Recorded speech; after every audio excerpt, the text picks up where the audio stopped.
Պարոն Հարությունյան, նախ ուզում եմ ներկայացնել, քանի թեկնածու կա ձեր ցուցակում, ինչքան թեկնածուով եք փաստաթղթեր ներկայացրել։ 283,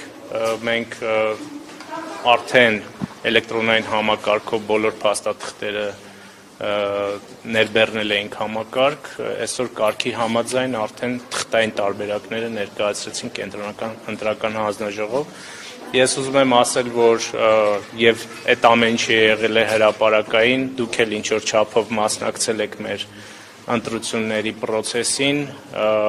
մենք սա շատ վաղուց ենք սկսել, դեռևս անցած տարվա վերջից ցուցակի ձևավորումը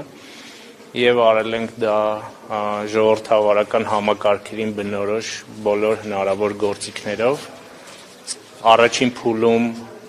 մոտ 300 թեկնածուներ քվեարկվել են,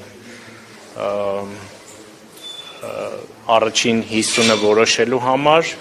այնուհետև երկրորդ փուլով 50-ի մեջ եղել է, այսպես ասած, քարոզարշավ եւ ընտրապայքար ներկուսակցական ֆորմատով եւ ձևավորվել է լավագույն 50-ը, այդ տրամաբանությամբ նաեւ բաշխվել են տեղերը եւ ներկայացրել ենք ցուցակները։ Բաց է նաև հիմա հրապարակվելու է այդ լրատվամիջոցների հանրության համար բաց է նաև ամբողջությամբ հրապարակված է։ Այո։ Պարոն Հարությունյան, ինչ ակնկալիքներ ունեք ընտրությունների արդյունքից, որտեղ իշխանությանը պետք է 65% հավաքել, որպեսզի հնարավորություն ունենա սահմանադրության նախագիծը հավանության արժանացնել խորհրդարանում, եւ եթե դա չունենա, ինչպես եք պարզ մեծամասնությամբ հավանության արժանացնել։ Սովորաբար քաղաքական ուժերը խնդիրները դնում են իրենց առջև եւ փորձում են լուծել այդ խնդիրները։ Ես վստահ եմ, որ մենք խնդիրը կլուծենք, որովհետեւ վերջին մեր շփումները հանրության հետ, ընդհանուր տենդենսներն ու process-ները ցույց են տալիս, որ մենք ունենք նման հնարավորություն, իսկ հետո, երբ որ ինչ պատճառներով խնդիրներ են առաջանում, ես վստահ եմ, որ այդպեսին չի լինի, ուղղակի քաղաքագիտության մեջ այդպես է, քաղաքական գործիչները արդեն բացատրում են process-ից հետո, թե ինչու դա չեղավ, բայց մենք դրան չենք անդրադառնում, որտեղ մեր առջև դրել ենք նման խնդիր եւ հայտարարել ենք դրա մասին։ Եվ իշխանությունը քննադատությունների թիրախում է հայտնվել մանկահասակ երեխայի մորը, որը նաեւ ուժեղ Հայաստան կուսակցության թեկնածուն է, վերման ձերբակալելու, վերման ենթարկելու, հետո արդեն փոխվեց խափանման միջոցը, բայց այնուհանդերձ դուք ինչպես եք ձեզ ուղղված, ձեր իշխանություններին ուղղված քննադատությունները մեկնաբանում, Կարապետյանի թիմից ասում են, որ այնքան է վախեցել արդեն, որ մանկահասակ երեխաներին մայրիկներին են ձերբակալում։ Գիտեք, մինչև 18 թվականի ինչի ընդդիմությունը չէր հաջողում, որովհետև այդ ընդդիմությունը ռեալ իր ուժերն ու հնարավորությունները չէր կարողանում գնահատել եւ ամեն թեժաշուն, թեժգարուն process-ներում եւ երբեմն չէ նաեւ համապետական ընտրությունների ժամանակ մի հատ շատ, այսպես ասած, չարչերկված եւ արդեն վերջում ծիծաղ առաջացնող արտահայտություն կար, որ հիմա այս ընդդիմությունն է սկսել կիրառել եւ օգտագործել ռեժիմը խոճապի մեջ է։ Հարգելի գործընկերներ, մեր մոտ աշխատում են ինստիտուտներ եւ երբ որ մարդը հանցանք է գործում, այս դեպքին չեմ անդրադառնում, առհասարակ լինի երիտասարդ կին, լինի ուրեմն ծեր տղամարդ, լինի պաշտոնյա, համակարգ արձագանքում է եւ ըստ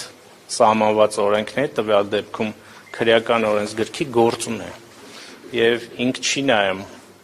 որ ընտրակաշառք տվողը ծեր մարդ է կամ մանկահասակ երեխա ունեցող մեկն է։ Մանավանդ որ ես կարծում եմ, որ հակակոռուպցիոն կոմիտեն համապատասխան միջնորդություններ ներկայացնելիս նաև այն տրամաբանությանը, որ գիտեմ, առաջնորդվել է հումանիստական նկատառումներով։ Տեսեք, երեք ասում էին, որ ԿՊ-ի 24-րդ համարն էլ է ըստ էության զբաղվում։ Ով է 24-րդ համարը։ Հիմա կոնկրետ չի, բայց իրենք նշում են, որ 24-րդ համարը զբաղվում։ Սիրելի լրագրող, նախապատրաստվեք հարց տալու, նոր տվեք։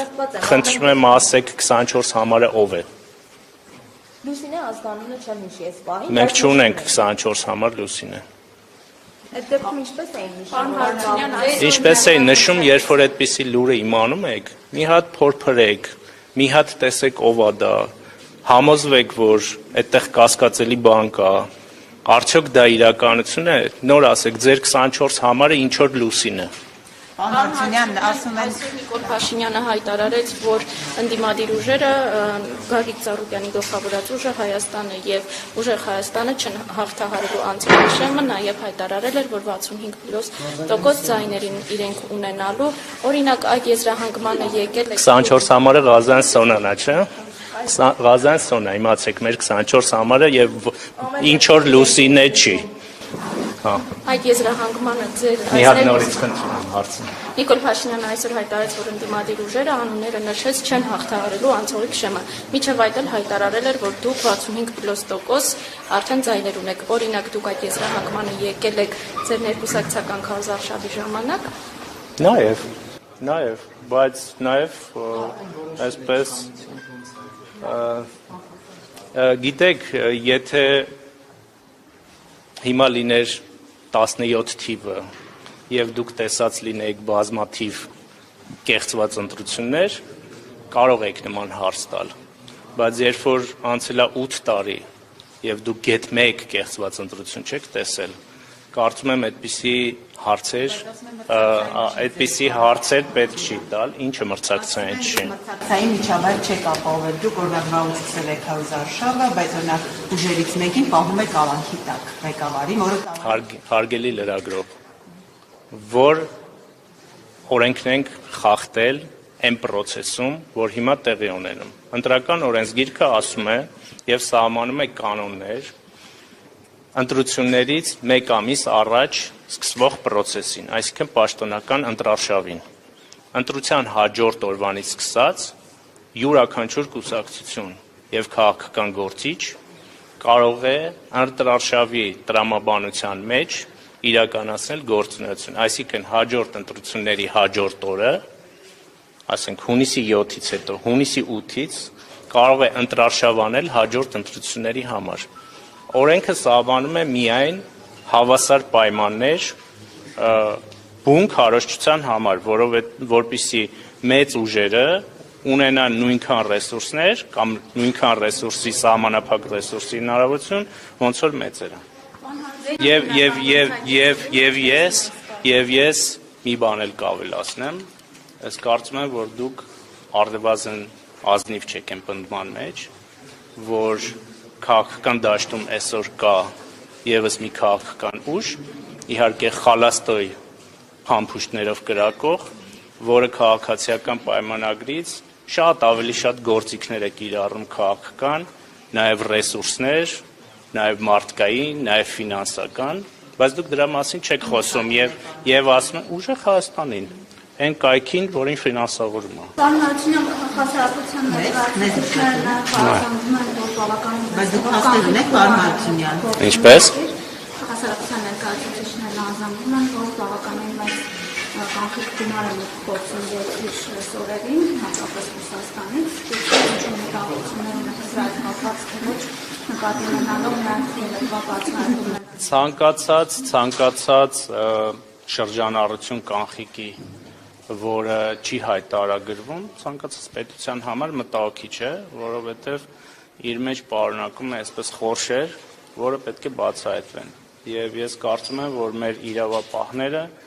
եւ նաեւ սահմանապահները, որովհետեւ վերջին շրջանում երեք ռեպորտաժի նայեցի լուրերի քանի դեպք է բացահայտվել վերջին շաբաթներին, բավականին արդյունավետ այդ ուղղությամբ աշխատում են սահմանափակելու այսպես սև փողերի մուտքը Հայաստանի տնտեսություն եւ Հայաստանի քաղաքական դաշտ։ Պարոն Հարությունյան, փաստեր ունեք, որ մեզ Սամվելալից Ես ձեր կայքի անունը չեմ տվել։ դուք նայեցիք Միկրոֆոնին նայեցի։ Գեղեցկում ընդդիմադիրներն էլ օրինակ հակառակ պնդումներն են անում, ասում են հիմիկվանից այսպես պնդում են, որ եթե այս տեմպերով գնա ընտրությունները ազատ անկախ չեն անցնի, կոչ են Որ տեմպերով։ Նկատի ունեն ձեր այցերը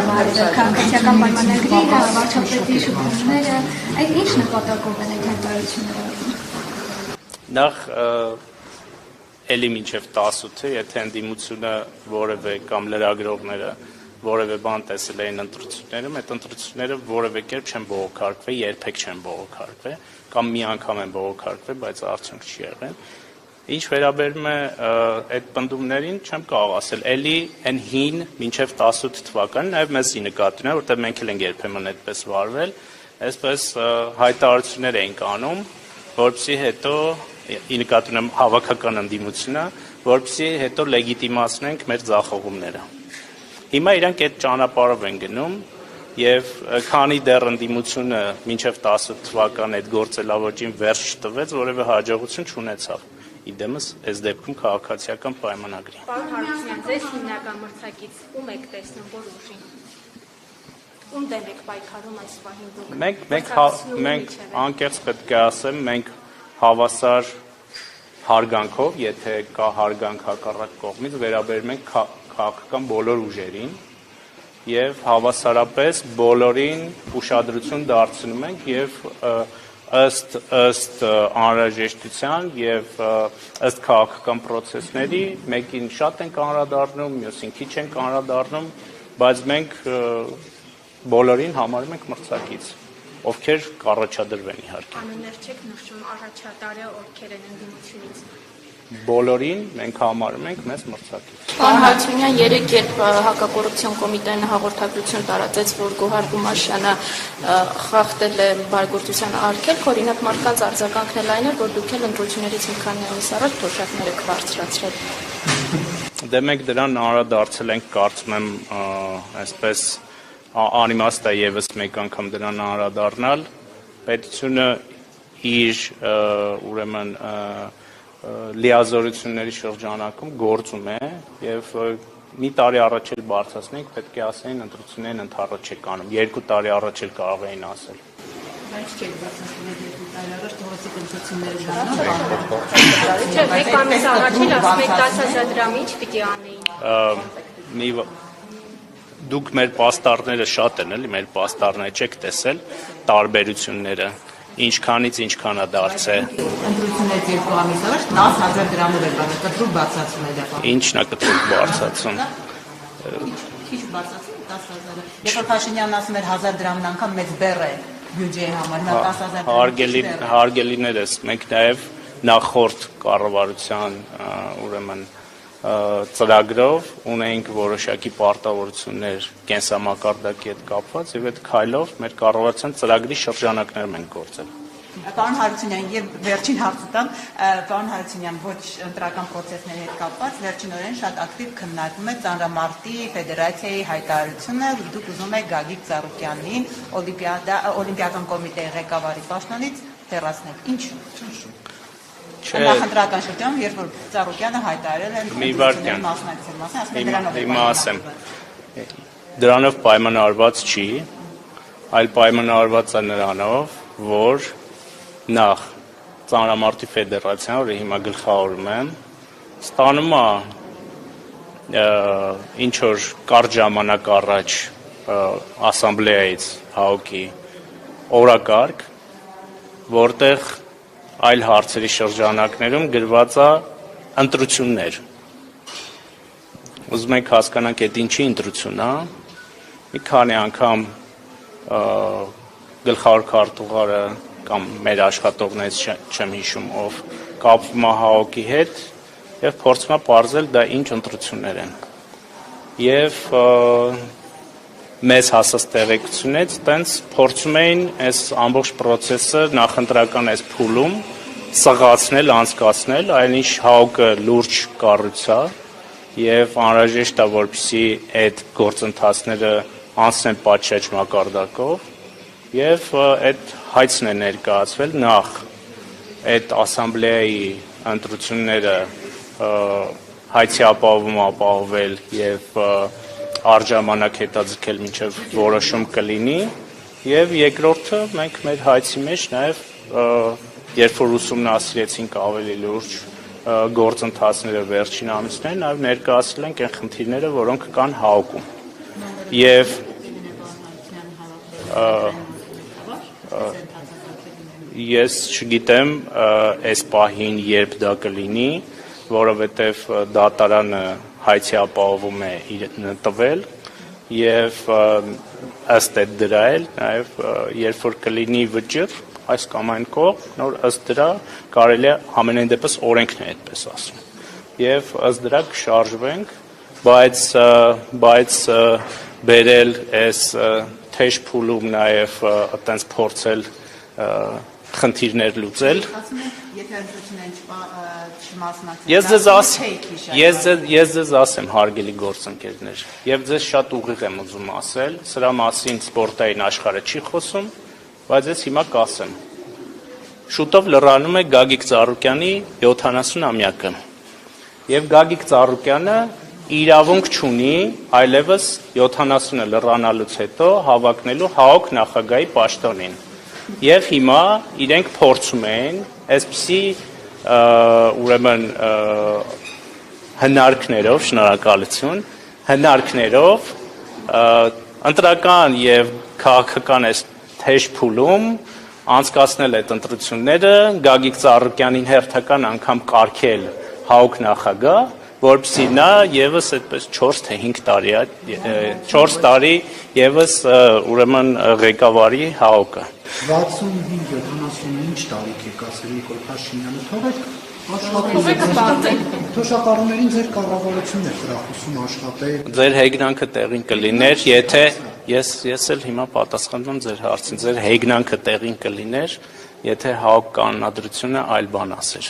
ՀԱՕԿ կանոնադրությունը շատ հստակ է։ Պարոն Հարությունյան, ընտրական օրենսգրքում փոփոխություններ եւ լրացումներ կատարվեցին, ես ուզում եմ հասկանալ, հնարավոր է կա մի փուլ, մի էտապ, որ նշեք, որ Սամվել անունով մարդ չի կարող ընտրությունների մասնակցել, որովհետեւ այդ մասին նաեւ ՔՊ պատգամավորներից բարձրացրել էին այս հարցը։ Հնարավոր է նման դեպք արձանագրվի։ Ես ձեր բարի ժպիտին ուղղակի կժպտամ նույն կերպ։ Շնորհակալություն։ Հնարավոր է, բայց սա չպատասխանեցիք։ Ես պատասխանեցի ձեզ։